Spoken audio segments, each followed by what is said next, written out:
Students, आज मैं आपके सामने चैप्टर फर्स्ट क्लास 8 सिविक्स का शुरू करने जा रहा हूँ। और इस चैप्टर में जो पढ़ना है वो है द कॉन्स्टिट्यूशन ऑफ इंडिया। इस चैप्टर के अंतर्गत the Constitution of India, whatever elements are present, that is are introductory year, and in this introduction I will present before you the different factors, the matters related to the constitution, the definition, its role and features. Now, in earlier classes you perhaps became aware of the constitution of India to some extent. Yet once before you, I present the idea with definition and some its other roles, feature, etc. Constitution of India, अगर हम संविधान जिसे हम कहते हैं संविधान, तो अगर इसे हम डिफाइन करें संविधान है क्या, वास्तव में इसकी परिभाषा जब दें तो उसमें उसके संपूर्ण विशेषताओं को, उसके रूपरेखा जो है उसकी को समाहित करने की आवश्यकता होती है। इसलिए एक कहेंगे कि होलिस्टिक अगर इसका वास्तव में डेफिनेशन दिया जाए तो उसे कहा जा सकता है कि यह बॉडी और सेट ऑफ बेसिक प्रिंसिपल्स, ये बॉडी और set of basic principles, that mean fundamental principles, और establish precedents according to which a country और ऑर्गेनाइजेशन इज गवर्न्ड। कॉन्स्टिट्यूशन यानी संविधान वास्तव में क्या है? ये सेट ऑफ रूल्स है। तो ये रूल्स जैसे किसी देश के स्तर पर, किसी स्टेट यानी कंट्री से हम कहते हैं, पॉलिटिकल साइंस में, सिविक्स में उसे स्टेट भी कहा जाता है।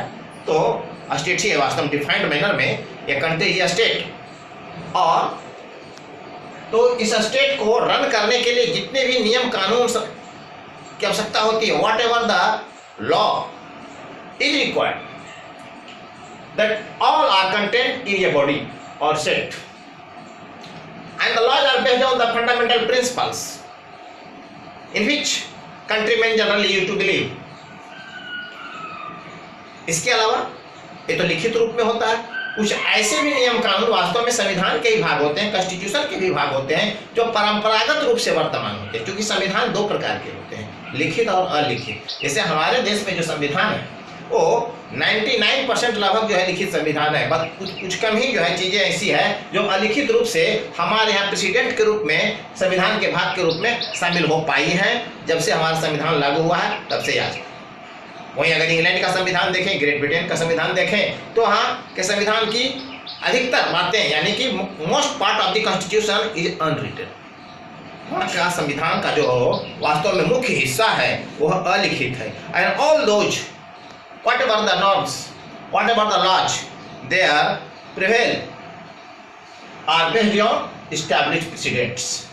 तो इस तरह से लिखित और अलिखित दोनों जो है ही कानून संविधान के भाग होते हैं। अलिखित कानून जो है वास्तव में एस्टैब्लिश प्रेसिडेंट के आधार पर होता है, और जिसे हम लिखते हैं वो हमारे विचारों, हमारे भावनाओं, हमारे जो फिलॉसफीज है, फंडामेंटल प्रिंसिपल है, बेसिक जो आइडियाज और आइडियल्स हैं, उसके आधार पे जो है जिस प्रकार के रूल की आवश्यकता होती है उसको संविधान के तहत जो हम रिटन फॉर्म में लिखते हैं।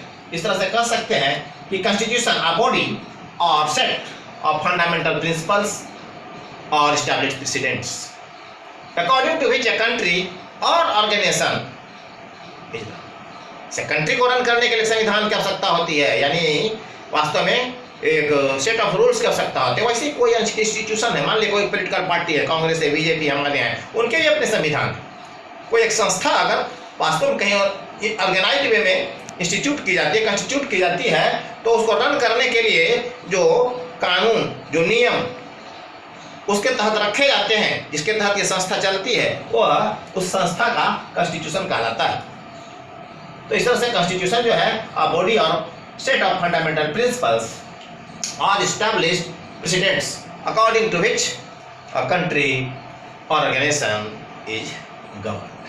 इसलिए वास्तव में है क्या ये, अगर दूसरे शब्दों में कहें तो इट इज ए सेट और सिस्टम ऑफ लॉ। वास्तव में यह एक सेट ऑफ लॉ है, सिस्टम ऑफ लॉ है, और सिस्टम ऑफ लॉ इस प्रकार से वास्तव में वेल डिफाइंड होता है कि उसके द्वारा एक ऑर्गेनाइजेशन, जैसे एक स्टेट कह ले या कोई एक संस्था जो है किसी खास स्तर पर जो है उसको आसानी से रन किया जा सकता है,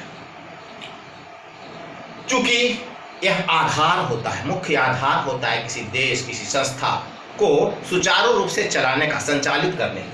इसीलिए इसे हम कहते हैं it is the soul of, वास्तव में लोकतंत्र आप जानते हैं जनता का शासन होता है, और जनता का जब शासन होता है तो वास्तव में शासन का जो मुख्य आधार लॉ होते हैं, और ये लॉ कहाँ होते हैं मेंशन, ये लॉ जो मेंशन होते हैं ये कॉन्स्टिट्यूशन में। इसी कारण और डेमोक्रेसी की अनिवार्य विशेषता जो है ये कॉन्स्टिट्यूशन है। कॉन्स्टिट्यूशन वहाँ हर हाल में आवश्यक है जहाँ भी डेमोक्रेसी है। डेमोक्रेसी की अनिवार्य विशेषताओं में से ये कॉन्स्टिट्यूशन है, इसीलिए इसको हम कह सकते हैं कि it is the soul of democracy, यानी कि वास्तव में लोकतंत्र की आत्मा है कौन, ये संविधान। ये संविधान वास्तव में करता क्या है, कहने का मतलब इसके जो बनाते हैं उसके पीछे उद्देश्य क्या है, what is the aim of the constitution. तो पहली चीज तो यह है कि एक ऐसी व्यवस्था देती है जो अस्थायी होती है, और अस्थायी होने के कारण यह क्या करती है, वास्तव में अस्थायी होने के कारण ये हमें जो अस्थायित्व जो देता है, स्टेबिलिटी जो देती है, उससे हमारा पीस और प्रोग्रेस सोसाइटी में बढ़ता है। Generally it maintain the political stability. सरकार में कौन होगा कब तक होगा इसकी व्यवस्था संविधान के द्वारा की जाती है, यानी कि जो भी इसमें नॉर्म्स होते हैं, जो लॉज होते हैं, वो लॉज ही डिटरमिन करते हैं कि किसी देश में, किसी डेमोक्रेटिक स्टेट में पॉलिटिकल स्टेबिलिटी किस प्रकार से संभव है। उसके सारे नियम कानून उसमें इस प्रकार से इंस्क्राइब किए जाते हैं, उसमें रखे जाते हैं कि सरकार जो है आसानी से अपने एक टर्म के लिए काम करती है। इस तरह से पॉलिटिकल स्टेबिलिटी को मेंटेन करती है, साथ ही साथ समाज में पीस एंड सॉलिडरिटी रखती है।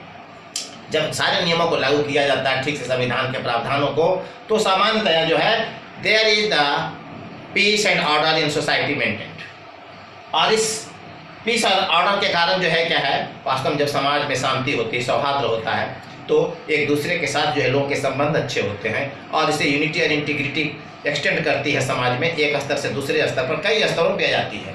इस तरह से ये सोलिडरिटी को वास्तव में जो क्या है बढ़ाती है। Really it extends solidarity among the people of a country।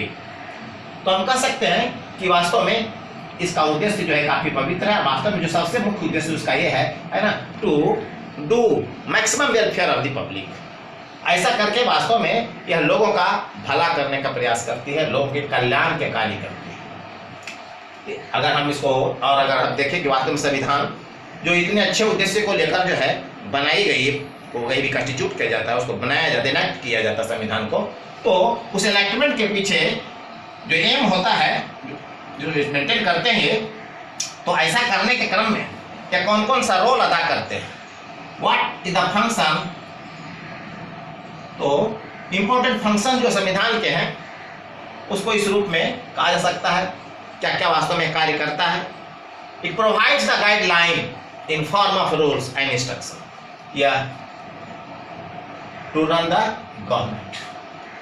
It provides the guideline in form of rules and instruction how to run the government। सरकार कैसे चलेगी, उसके क्या नियम कायदे कानून होंगे,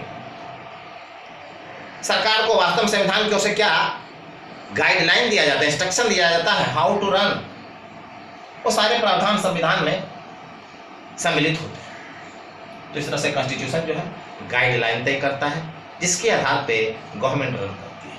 पुनः it clearly mention the right and responsibility of the government. Government जो रन करेगी गाइडलाइन को फॉलो करेगी। जब सरकार जब भी गवर्नमेंट होगी, कॉन्स्टिट्यूशन के द्वारा जो गवर्नमेंट स्थापित किया जाता है, वह गवर्नमेंट जब गाइडलाइन को फॉलो करेगी तो ऐसा करने के क्रम में जो उसके कर्तव्य होंगे, उसके राइट एंड रिस्पांसिबिलिटी होंगे, वो हर हाल में संविधान में मेंशन होने आवश्यक होते हैं। अगर यह मेंशन है तो संविधान में जो प्रावधान है उनके अनुसार सरकार बड़े आसानी से काम कर सकती है। So it clearly mention the right and responsibilities of the government. It also defines the relation between the government and the people, जो कि सरकार जनता के लिए कार्य करती है। जनता ही महत्वपूर्ण होती है, लोगों का शासन है। लोक मत का जो है वास्तव में सबसे बेहतर प्रतिनिधित्व जो है ऐसे डेमोक्रेसी में होता है। तो डेमोक्रेसी में जनता सर्वाधिक महत्वपूर्ण होती है। It is the master of the democracy, master of the country. तो इस जनता और सरकार के बीच जो अंतर संबंध होते हैं, what ever the relation between the government and the people, it is clearly defined. That's why it describes also the fundamental rights and duty of the people. जिसे सरकार के अधिकारों और कर्तव्यों को ये डिस्क्राइब करता है, इट कंटेन्स। ठीक वैसे ही यह जनता के भी, लोगों के भी, सिटीजन के भी अधिकारों और कर्तव्यों को सुनिश्चित करते हुए उसको डिस्क्रिप्टिव मैनर में एक्सप्लेन करता है। इस तरह से हम कह सकते हैं कि जो भी संविधान जो है लोगों के भले के लिए काम करता है और सरकार कैसे किसी देश में चलाई जाती है उसके लिए कार्य करता है। इसको अगर हम दूसरे रूप में प्रस्तुत करें कि what is the role of the constitution in a country, तो उसको इस रूप में प्रस्तुत किया जा सकता है। In other words, the role of a constitution is whatever the role, it defines the basic nature of the society. समाज का वास्तव में जो वास्तविक स्वरूप होते, फंडामेंटल जो स्वरूप होता है, यह उसको पूरी तरह से क्लियरली डील करता है। क्योंकि जो भी आइडियाल्स और प्रिंसिपल्स लोगों के होते हैं, वही नियमों के रूप में, डिफरेंट प्रोविजंस के रूप में कॉन्स्टिट्यूशन में दिए जाते हैं, कॉन्स्टिट्यूशन के भाग बनते हैं। सो ideals and principles in which the people believe are described in the constitution, besides laying down the structure of the government। सरकार का स्वरूप क्या होगा, स्ट्रक्चर क्या होगा और समाज किन आदर्शों और सिद्धांतों में विश्वास करता है, उसको पूरी तरह से संविधान का भाग बनाया जाता है नियमों और कानूनों के रूप में। In form of the different provisions, all are reflected the structure and also the basic principles of the society। अब इसको एक उदाहरण के तौर पे अगर हम समझें तो हमारा जो पड़ोसी देश है Nepal is now democratic republic, but once up to 1990 it was governed by a monarch. वहाँ राजशाही था, देयर वाज मोनार्की। लेकिन वहाँ इन 1990, इसके पहले से कुछ आंदोलन होते रहे थे थ्रू मूवमेंट। वहाँ के जो मोनार्क थे उसमें वीरेंद्र विक्रम शाह, उनके साथ जो जनता के प्रतिनिधियों का विचार विमर्श हुआ, जो एग्रीमेंट हुआ उनसे, whatever the agreement between the monarch, the king then and the leaders of the movement agreed upon that king remain head of a state, and there was the beginning of the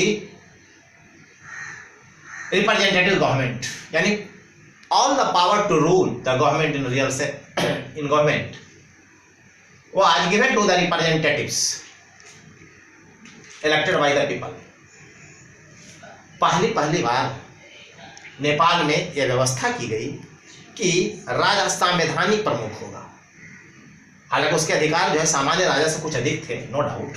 उसके बावजूद वहाँ जो चुनी हुई सरकार थी, अब उसको जो है लोगों पे शासन करने का अधिकार मिला, यानी कि elected government we are given power to rule in the country. 2002 तक आते आते स्थितियों में कुछ परिवर्तन आया, राजशाही के परिवार में कुछ मतभेद हो गए आपस में। नतीजा क्या है, जो राजा अपने पूरे परिवार के साथ, यानी कि the king with all his kings was killed in an accident that was really a conspiracy which was really led by the son of King Gyanendra। जो भी हो, राजा जब मारा जाता है तो उसका जो भाई वीरेंद्र विक्रम शाह का, king Gyanendra, took over the power, and ascended the throne and due to high ambition gradually seized the power of elected government, dissolving the parliament. वहां के संसद को भंग करके उसकी शक्तियों को अपने हाथ में ले लिया and started to rule autocratically as before 1990. 1990 के पहले जैसे राजा को वहां छत्र अधिकार था, उनका शासन जो है और आदेश अंतिम होता था, ठीक वैसे ही किंग गैनर ने ये शुरू की 2002 से शासन करने का जो उनका प्रयास था। धीरे धीरे different political parties and the people became very much annoyed with the rule of the Gyanendra, and after that a nationwide movement was started against King Gyanendra. The result was that through this popular movement, King was dismissed. That means King was pressurized to leave the throne. उसे जो है सत्ता से वंचित कर दिया गया, यानी 2008 तक आते आते एक संविधान बना। संविधान बनाने की बात की गई, राजा की राजशाही monarchy was abolished and Nepal was declared federal democratic Republic. जो आज हम देखते हैं कि नेपाल आज एक फेडरल डेमोक्रेटिक रिपब्लिक है, वो 2008 में ही अपने वास्तविक स्वरूप में पहली बार नेपाल में आया। इस तरह से देखते हैं कि नेपाल के लोगों का जो विश्वास था प्रजातंत्र में, जिन चीजों में यकीन करते थे, राजशाही से जो वो मुक्त होना चाहते थे, वह यहाँ के 2008 में संविधान बनाने की जो बात की गई और उसकी जो प्रमुखता से उस समय जो है लाइमलाइट में आया, संविधान की आवश्यकता को महसूस करते एक नया संविधान बनाया गया और उसके हिसाब से यहाँ जो फेडरल डेमोक्रेटिक रिपब्लिक स्थापित किया गया, तो वास्तव में ये लोगों के एस्पिरेशंस का ही रिफ्लेक्शन था, in which people believed that was reflected in the outcome of the movement which was started from 2006 and it went on up to 2008। 2006 से लेकर 2008 तक जो उथल पुथल रहा राजनीतिक वास्तव में गलियारे में नेपाल के, उसका परिणाम यह हुआ कि जिन सिद्धांतों में जनता विश्वास करती थी, उन्हीं सिद्धांतों को स्थापित किया गया एक नए संविधान के द्वारा और एक नए प्रकार के शासन व्यवस्था के द्वारा।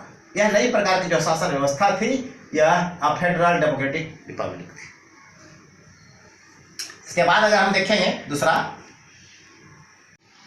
Next function of the constitution. Constitution generally describes the nature of the country's political system. That means whatever the right and responsibilities of a government, that is clearly mentioned in the Constitution. And in doing such arrangement, it is carefully divided in the Constitution that check and balance among the different institutions of the government should be maintained, so that no one institution in the government can supersede on the other institution. इस तरह से यह राज्य में जो government है, जो सरकार है, सरकार का ही कोई हिस्सा, यानी कि एग्जीक्यूटिव जुडिशियरी पर सुपरसीड न करे, उसके अधिकारों का उल्लंघन न करे, और लेजिस्लेचर एग्जीक्यूटिव या जुडिशियरी के अधिकारों का उल्लंघन न करे, या फिर जुडिशियरी कहीं लेजिस्लेचर या एग्जीक्यूटिव के अधिकारों में हस्तक्षेप न करे। इस तरह की व्यवस्था चेक एंड बैलेंस सिस्टम के द्वारा की जाती है, जिसका कि वास्तव में डेमोक्रेटिक कॉन्स्टिट्यूशन में होना अति आवश्यक है। It is very important and essential. और साथ ही साथ to keep a restraint on the government, generally there is the provision of the fundamental rights. It was sanctioned by the Constitution to the citizens. That means the fundamental rights sanctioned to the citizens by the Constitution also works as a restraint, a check on the government which want to become authoritarian. वैसी सरकार जो तानाशाही बनना चाहती है, अपनी मनमानी करना चाहती है, उस पर जनता के ये जो फंडामेंटल राइट्स हैं एक रेस्ट्रेंट का काम करते हैं, उसको चेक करते हैं, उसको मनमाने करने से रोक देते हैं, क्योंकि ये फंडामेंटल राइट जैसे ही वायलेट होता है, people can go against that violation for a remedy into the supreme court, and court generally in accordance the provisions of the constitution gives the remedy. अगर एग्जांपल के तौर पे देखें इसके, तो जैसे कि आप जानते हैं कि 1982 में नई दिल्ली एशियाड के वेन्यू के रूप में थी, यानी कि यहाँ एशियाड 1982 का आयोजन होने वाला था। नतीजा है कि सरकार के द्वारा कॉन्ट्रैक्टर्स को ढेर सारे जो है कंस्ट्रक्शन वर्क्स दिए गए थे, जिससे कि आसानी से इस गेम का, एशियाड गेम का आयोजन सफलतापूर्वक किया जा सके। So a large number of labours were employed by the contractors in different construction works, but during the works generally these contractors used to exploit these labour forces. इन श्रमिकों का, इन लेबर्स का काफ़ी जो है वास्तव में इन लोगों ने शोषण करना शुरू किया। वेज भी कम दिया जाना, उनके रहने सहने की व्यवस्था भी ठीक नहीं, काम के घंटे भी उनके काफ़ी अधिक हो गए। इसके कारण a great dissatisfaction was field among the labour forces, so they went into supreme court for remedy, and the supreme court, the apex court in India, given the verdict on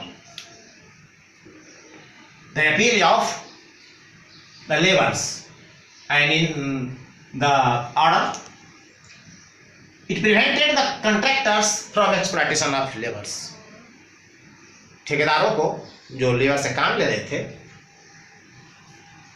श्रमिकों के किसी भी प्रकार के, लेबर के किसी भी प्रकार के एक्सप्लॉइटेशन से रोक दिया, और उसके लिए उनको पेनल्टी और फाइन के भी प्रोविजन किए गए, और अदर प्रकार के भी जो उनको पनिशमेंट देने की चेतावनी देगी, और कुछ के साथ ऐसा किया भी गया जिसके साथ ये आरोप सिद्ध हो गए। इस तरह से कह सकते हैं कि वास्तव में यह किसी भी देश के सत्ता के स्वभाव को खूब अच्छे ढंग से डिस्क्राइब करता है। सत्ता का जो स्वरूप होता है, जो अथॉरिटी का जो है ना, गवर्नमेंट में जो अथॉरिटी होते हैं विभिन्न प्रकार के, जिनके पास पावर होता है, उनके उनके राइट एंड रेस्पॉन्सिबिलिटीज को क्लियरली डिवाइड करता है, और उस पर एक ऐसा रेस्ट्रेंट रखता है कि ये पीपल फ्रेंडली जो है वास्तव में डेमोक्रेटिक सिस्टम को बनाए रखे, स्टेट का डेमोक्रेटिक सिस्टम मेंटेन रहे। इस तरह से अब देखते हैं कि जो थर्ड नेचर है, now the third function of the constitution is very much important, and that is the protection of the constitution.